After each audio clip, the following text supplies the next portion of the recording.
Today on Alistair Art, we're going to be learning how to make still life art. A still life is an artwork that usually shows inanimate objects that you can find, both natural and man-made.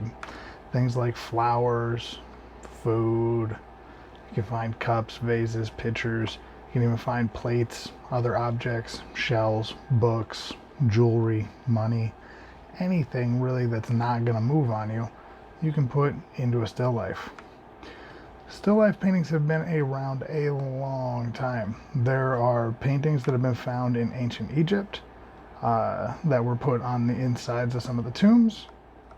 There are also evidence at Pompeii, in ancient Roman cities. If you're wondering who makes a still life painting, almost every artist. Artists love making still life paintings, from Van Gogh to Rembrandt. Everybody makes them. There's a lot of reasoning behind that. One of them is it's really good practice.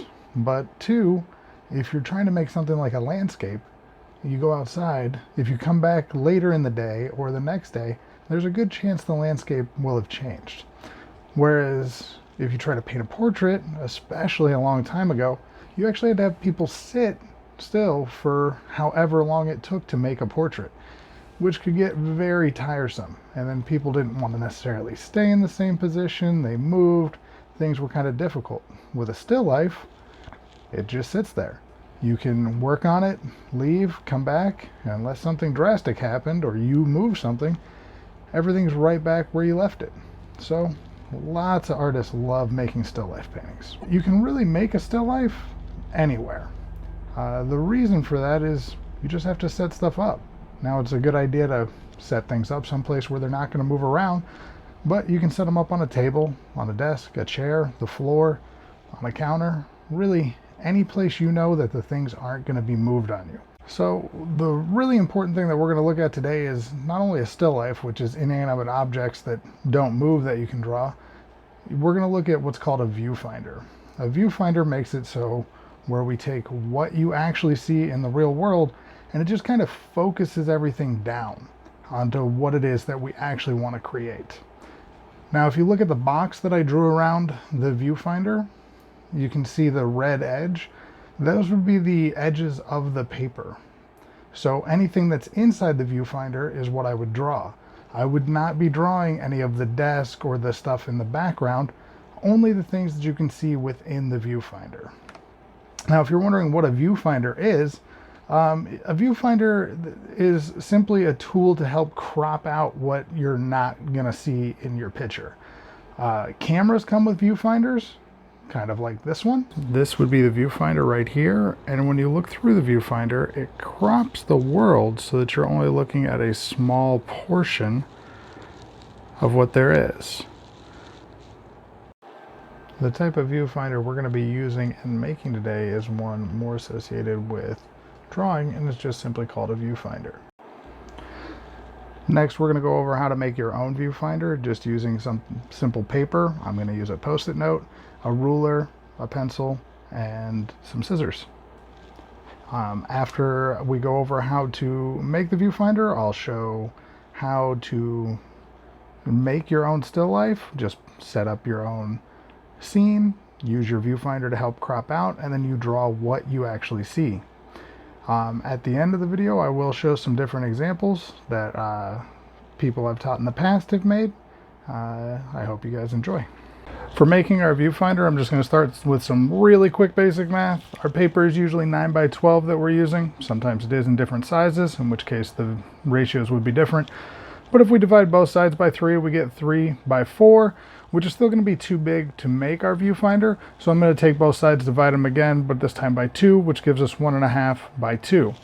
I'm going to use a post-it note, so I'm just going to take something really simple. I'm going to fold my post-it note in half.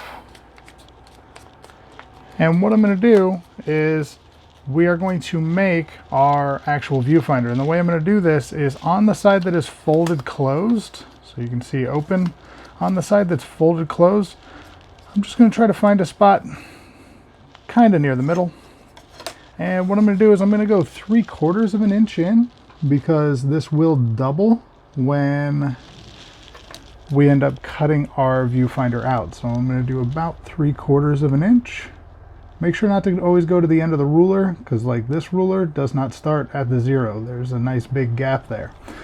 And I do still want it to be 2 inches long, so I'm going to line up that 0 mark of my ruler, and I'm going to come down 2 inches. And my viewfinder is not going to be perfectly in the middle, but it'll still work just fine. And now just going from there all the way over.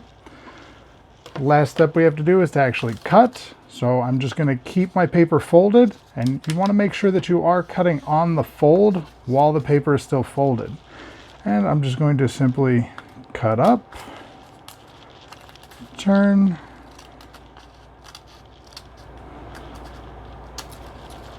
and cut back down. And now when I open up, I have my own little viewfinder so that I can use this to see. This would be the outside of the paper. That way I can see what I'm going to be drawing that goes on my paper wherever I happen to move this in the real world, so that I can crop the real world and help me draw a little bit better.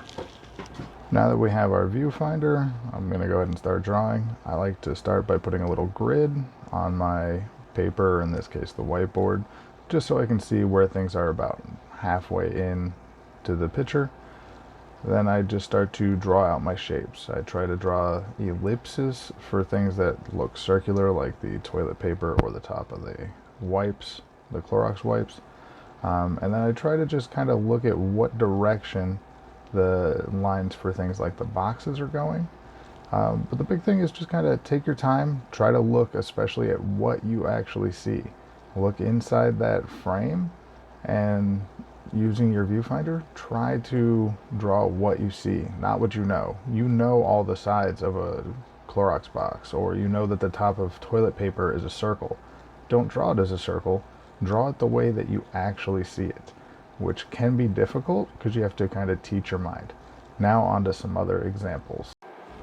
Here are a couple more artist examples of still life paintings. We have Roy Lichtenstein, who did his comic book style art, still doing a still life, and Vincent van Gogh's Sunflowers. I also have students like Tadeo and Leslie that they had made these when we set up their own scenes on their own tables. Same with Xiomara and Angelina. It just shows how you can do more than one angle of the same thing. These two students had drawn the exact same thing, but they were both sitting in different spots, so their pictures don't look the exact same. We also have Mary and Elizabeth. Mary's is a good example of drawing your still life and then starting to add some color to it, whereas Elizabeth did an orange and an apple and did those with watercolor paints. You can really do your still life with any materials you want. These next ones from Amy and Mia were both done with tempera paints, whereas Elizabeth's was done with watercolor paints. The rest of these pictures were all done using colored pencils.